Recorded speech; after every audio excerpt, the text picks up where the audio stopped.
This is the Hack the Future podcast, the human stories behind courage, purpose, and imagination. Join your host, Terence Mauri, who will guide you on the journey of reimagining the world as we know it.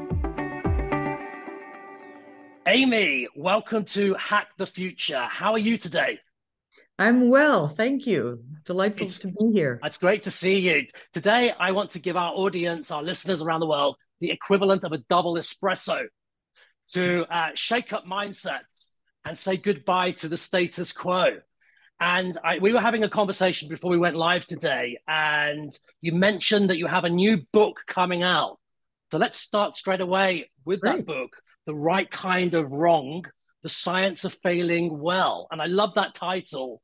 Can you tell me more about that publication? This is my attempt to demystify failure. You know, with failure, we really have two camps out there, which is, failure is not an option and everything must go well and fail fast, fail often. Well, neither of these two camps have the full story, right? In a sense, they're both right and context matters. So the point of the book is to say there are three kinds of failure and only one is really desirable. I call those rather unimaginatively intelligent failures. And I can say more about those, right? And then the other kind, basic failures and complex failures, are those that we should do everything we can to prevent as often as possible. And so that's sort of the overall framework. I, of course, have many, many stories and examples and a set, I would say, of best practices, both, right? For both the good kinds of failure and the bad. I also talk about self-awareness, situation awareness, and system awareness as crucial competencies. Such a timely theme, and it reminds me of this idea that when we're born, we're hyper-curious, we think expansively, and by the time we leave college, university, we're thinking reductively, and we're very averse to risk-taking. Failure is framed as a badge of shame rather than a badge of courage. Sort of expanding on what you've shared with me, what are some of the biggest blind spots you think, based on your research and your writing, so some of the big blind spots around how we need to reframe failure as a platform for learning and growth? To begin with, all of us can learn from all kinds of failures. In fact, we must, right? A failure not learned from is really a waste. That's the most tragic outcome, in my view. We also have to be willing to take smart risks, which will often require failure along the way, so as to learn even more than we would just from our natural failures. So an intelligent failure, right? Not only you personally can learn from, your colleagues, your community can learn from, are those that are genuinely in new territory. They are in pursuit of an important goal, an opportunity that you and probably others also discern. They are hypothesis driven. It's thoughtful testing of a possibility. A smart failure, an intelligent failure, is as small as possible. Right? So you don't take a larger risk than you can afford reputationally or even, from a physical safety perspective. How do we find out more about what works and what doesn't, safest, smartest, and effective way possible? It shines so strongly with me. I was having a very lively conversation with Professor Rita McGrath a couple of weeks ago, and she spoke about the ratio of assumptions to knowledge and this big idea that we really need to go big on creating cultures of learning and exploration. Right now out there, we seem to have disruption on steroids. We've got perma-crisis, polycrisis, predictably unpredictable. What are you seeing out there at the moment? Is there a direct correlation between sort of stress and its impact on psychological safety? Absolutely. There's so much there in that question to unpack. And let me just start with, yes, we are in extraordinarily turbulent times. In the aftermath of a global pandemic, most of us really hoped things would sort of settle down. And of course, they haven't. That may or may not have anything to do with the disruption we've all just been through. But the reality is that the world today is more uncertain, more interdependent than ever before. What are the implications of that? As you said it as well, constant learning is absolutely vital. Number two, we're exhausted. And so in a way, there's a distinction between a kind of sudden crisis, an unexpected, large, crucial crisis, like the Chilean mine crisis. It demands ingenuity and innovation, but the whole program is quite top down, and people are willing to kind of roll up their sleeves, sacrifice in the short term to get through it. Sudden crisis. Right now, what we're in is kind of sustained crisis. Question had this as well. The goal now is not just solving the problem, it's enabling resilience. Part of it, I believe, does stem from doing everything we can to instill a kind of a learner mindset, a learning mindset in people that is a little less surprised by and exhausted by novelty and change. If we can train ourselves to expect things changing, then it becomes sort of, okay, this is part of our reality. You have to find the strategies and the ways to kind of take care of yourself, to get enough sleep, to get enough healthy food. But your new job, like your new role, is not to just slog through stuff, but to enjoy the problem solving and teaming. We can be smarter with our time. We can try to focus. We can try to work harder, picking the problems that need to be solved and who we really need to solve them with, and try to tune out the rest. Right? That resonates so strongly. It resonates so strongly with me as you were sharing those insights. Two words came to mind. First of all, in Finland, the word sisu, a Viking spirit, the ability to bounce back and bounce forward in the face of adversity. So we need to elevate our sisu spirit.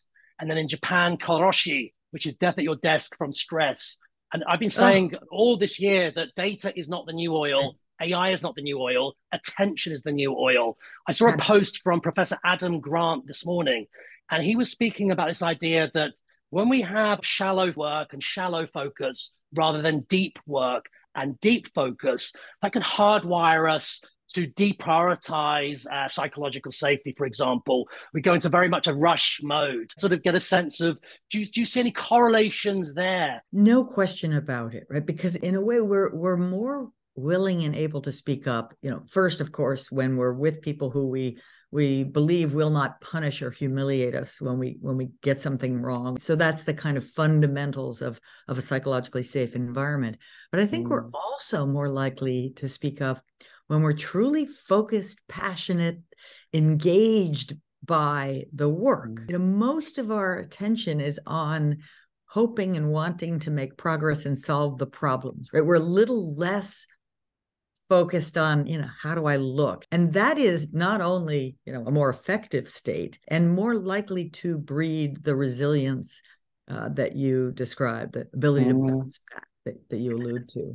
This segues so nicely into a question, which is, we know that the pandemic was an accelerant for many things, e-commerce, automation, but also I think business models going off like yogurt in the fridge, mindsets going off like older leadership behaviors going off like yogurt in the fridge as well. And I wanted to ask you, how is the world doing in terms of its progress with psychological safety? It's a yes and no answer, right? So on the one hand, I think one of the things that has been going well, or that we're doing well, is that there is far greater, nearly in business circles, nearly universal awareness that psychological safety matters, right? That there's a kind of awareness that if people aren't speaking up, aren't bringing their, full brain to work, the performance of the business in any context you can name will suffer. So that's progress. The downside, or the risk, is that psychological safety has ballooned to take on everything, right? If something doesn't go well or go my way at work, you've violated my psychological safety. Nonsense, right? Psychological safety has come for some people to mean that, everything I want or need at work should be provided to me, and that it should be comfortable. Psychological safety is really about being uncomfortable, right? That knowledge work is hard, that conflict is both essential to progress and uncomfortable. If you're going to make really good decisions in the presence of uncertainty, you're going to have difficult conversations. We're trying to make high quality bets in an uncertain world. And these come from high quality conversations. These are not easy. So when psychological safety comes to me, everything from job security to just being nice, then we're going to lose the power of the construct. In my mind, psychological safety isn't and never has been the goal, right? The goal is performance. The goal is innovation or quality improvement. It's the outcome. It's the outcome, and you need it to reach that outcome. Let's go really practical for a few moments. There's a sort of new manager, it could be any sector listening to our conversation today. What would be one or two first steps to start activating shared understanding and clarity around psychological safety? First, I'd just say think aloud more often. And by that, I mean, particularly with respect to the work that lies ahead, the project that lies ahead. So say things as often as you can, like, wow, we've never done anything like this before. Right? So what you're doing in those kinds of statements is you're framing the work as the kind of work that is desperately dependent on our ability to speak up. Probably, in most cases, managers or team leaders, they take that for granted. They assume everybody sort of sees and thinks about the work in the same way they do. The problem is that many people just bring their past assumptions, norms, beliefs that are kind of outdated, childhood or their schooling or their prior job experience, where you don't disagree with the boss, or you wait and see, you don't want to get it wrong, so you wait and see, you bide your time. So you've got to deliberately override some of those habits and calling attention to what's at stake, why it's challenging, but also why it's meaningful and fun. That's number one. And is this the job solely of the manager, or is this really about care and co-creation? It's about we, not me. It's totally about we, not me. In fact, that if I had only 2 minutes, I think I'd talk about how do we move from a kind of spontaneous state of me to we, our opportunities, our possibilities. It really is. And the short answer is, for whose responsibility is this? It's everyone's. The data-driven answer is that those in positions of authority or power have outsized impact. Anyone can call attention to, say, the novelty of this project. I'm just a team member. I've just opened the floodgates for others to be like, this is bottom up. It's peer driven. What about boardrooms? If we've got CEOs, C-level listening in today as well, I certainly see when I travel around the world, whether it's advisory or speaking, that psychological safety is a blind spot in the boardroom as well. Let's face it. What are some practical next steps or reflections for the board to be thinking about? The most important skill, leadership skill, C-level skill, and frontline people leader skill is the skill of inquiry, the skill of asking good questions. One of my mentors, Chris Argyris, used to record boardroom conversations and executive conversations, with their permission, of course, to help them understand where they were getting stuck. What Chris called defensive routines, which he would also call non-learning routines, were inhibiting their own ability to learn and make the very best decisions possible. One of the most prominent observations of those data were that people don't actually ask questions. Sometimes leading questions, I'm right? But the genuine question, it's sort of, what are we missing? That is the kind that is designed so that I will learn more from you, were rare, right? And that is an assumption, right? There's an assumption that, I'm supposed to know, I'm supposed to have the answers. And people believe they're going to look weak if they ask questions, look quite thoughtful and smart. I think people should be saying, look, what's the boldest question we're going to ask this quarter? What questions do we want to be remembered for in this meeting? It reminds me of the work of Professor Hal Gregerson at MIT. He says questions are the answer. And the provocative questions, pressure testing questions, questions that, like you say, show deep inquiry and are meant to push us out of the comfort zone. But the result of that is that we get to reframe perspectives or challenge outdated assumptions. Absolutely. And I love Hal's work. And part of trying to get more questions in ordinary work conversation is, there's some skills there and how to do it well. But another part is just reinvigorating curiosity. because you can train me in the art of question asking, and that will help me. I'm remembering that I don't know everything. I'll be more spontaneously likely to ask questions. And some of them will be very good questions. I wanted to now move into some of your influential mentors or people that really made a difference in your life. And Buckminster Fuller, I think he was behind the lattice shell structures, for example. Tell me more about that experience and how it's informed what you're doing today in terms of intelligent failure and psychological safety. What were some of the big learnings from that partnership? Well, this was sort of the end game of that partnership. In that, amazing. I wrote this book. Now, I'm not advocating anybody read it. It's a deep dive into spherical trigonometry and other aspects of his work. So you don't need to read it. But what you need to know about Buckminster Fuller is that he was the most curious, generous, kind of brilliant, teeming, visionary thinker, certainly that I ever met. He had a single-minded desire to sort of make the world a better place through using design, right? Using design thinking way before it was popular. Yes. And yet he had this sense that, if you try to just persuade people to change their behavior, it doesn't work very well. If you sort of design the environment in a way that makes the new behavior more obvious or easier, then people will change. Now, working for him certainly opened me up to a very different way of, very different kind of workplace and different way of thinking about our role as human beings in society. So a very human-centric approach, again, before it arguably became a buzzword. Yes, and he was, of course, all about, we didn't have the word climate change then, the worry about environmental destruction. So we can design better, better housing, better vehicles, better everything to do more with less and waste fewer resources. Thank you for sharing that. I recently came back from the Gulf, from touring the Middle East. Wow. And psychological safety is a big strategic theme over there as well. But there seems to be a challenge, which is obviously power dynamics, cultural differences.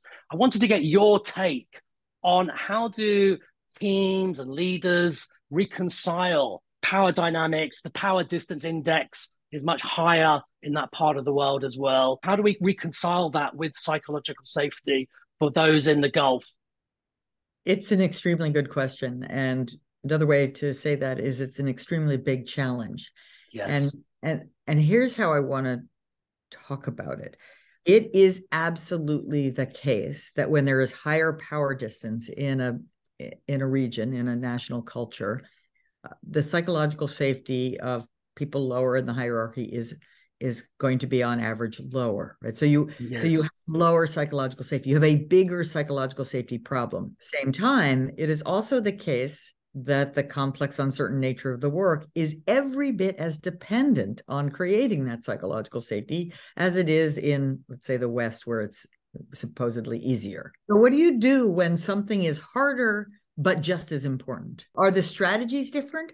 I would argue not very, right? It's about the educational journey may be longer and more intensive. And the new reality is one in which your brain, your ingenuity, your ability to problem solve and team up with others is absolutely critical to your ability to add value to our organization. You're clarifying that. Having taught it, you're doing everything you can to remove the barriers. Some of that is how do you respond when someone raises a dissenting view? And the answer is appreciatively, right? So you've got to do more work, I would argue, development, people manager skills and leadership skills. I love that. And I think it resonates for me, this idea that what we get as an outcome, one of the outcomes, because there are many, is ROI, which I define not just as return on investment, but return on intelligence, return on imagination, return on integrity, and return on ideas. I love that. Those are four good eyes, right? Intelligence, integrity, ideas. And what was the other yes, one? And so integrity, imagination, ideas, imagination. And there was another one as well. Yeah, so this idea of that you create a cognitively enabled organization, human beings that are genuinely empowered to run at the hardest problems and to have an emotional stake in that. And that's a great Yeah. place to be. Yep. And they're not alone, right? You're not asking them to go and be all alone with this new challenge. You're asking them to work with each other, to team up, to sort Yes. of create those kinds of communities. We're coming to the last final 5 minutes, and I could talk to you for another 5 hours. But in this final 5 minutes, how do we build psychological safety when people are working remotely or distributed or in a hybrid environment? Wow. Well, first of all, that's a stunning statistic. It's the kind of thing that I think I all of know. us suspect is happening, but I didn't have numbers for it. I think it is absolutely devastating. What makes us human is our connectedness with each other. This is the richness of our lives. Shown in research, the Valent Project here at Harvard that's been going on for many decades, shown quite powerfully that not only your satisfaction in life, but your actual longevity, very dependent on the quality of the relationships you have, partners in life, but also friendships. Where do friendships come from? They come from school friends. As we sort of grow into working adults, many friendships are built at work. Some of the same things we do, or some of the same expertise we do, build relationships with them. If you take that out of the human equation, that is a giant experiment that we may be partially undertaking right now. There's no answer. I think there's more of a kind of, let's watch this. Let's experiment with this. Let's try things. So let's say you've got people who are working exclusively remotely. Let's think about what it's going to take to to build real connectedness. Like, what kinds of questions do we have to ask? What kinds of experiences do we have to have? I've seen, we have a case study on a company that's been remote only from the beginning called Levels, and in the sort of the healthcare informatics space. And their CEO claims that you're not supposed to have friends at work. Like, your friends are your friends that you go hiking with or do things afterwards, but not at work. So this doesn't matter. That's okay. We can parcel it off. I'm not so sure. I mean, that may be an answer, but I don't I think we're going to be learning over the next couple of years what we really care about, what works, what doesn't work, how much complex ingenuity work can be done as well remotely as in person. I still think that's an empirical question that we need to be asking. It's an inflection point, but I think humanity, and obviously there's so much hype at the moment and hysteria around generative AI and ChatGPT or Bard. And what worries me is I'm not seeing enough questions such as, how do we align this technology to serve humanity's interests, democratic functioning, well-being? Do you have a point of view on the rise of AI and its impact on leadership and psychological safety in general? I think it's a little tricky to predict. These are questions that we should be studying very systematically. Yes. First of all, I wanted to thank you for joining me today. This is a great book for everybody to read if you haven't read it already. The Fearless Organization. I think this was published around 2019. Just correct. Before the pandemic. And this is a great book. The sort of big takeaway is, I think, unlocking a psychological safety for the self, for the team, for the culture. What about your new book? Are you able to share the cover of that new book? Yes, I am. Yeah, so here we go. Cover, or at least this is Kind of Wrong. Right Kind of Wrong, The Science of Failing Well. Right. And this builds on the psychological safety work. Say, you need psychological safety to experiment, to learn, to problem solve. And you need to think about failure or the things that go wrong the right way, right? Yes. The most useful, productive, and creative way. You need to not beat yourself up for what I'll call beeps going forward or failures in new territory. Thomas Edison is supposed to have said, I haven't failed. I just found 10,000 ways that didn't work, right? That's the right kind of wrong. That sort of cheerfulness with which he talks about the things that went wrong on the way to a breakthrough innovation. Similarly, all of us, whether it's finding a life partner or solving some tough problems in your job, all of us need to celebrate and welcome the right kind of wrong on the way to the goals we're really trying to meet. How to do that, how to think about it, and how to enact it.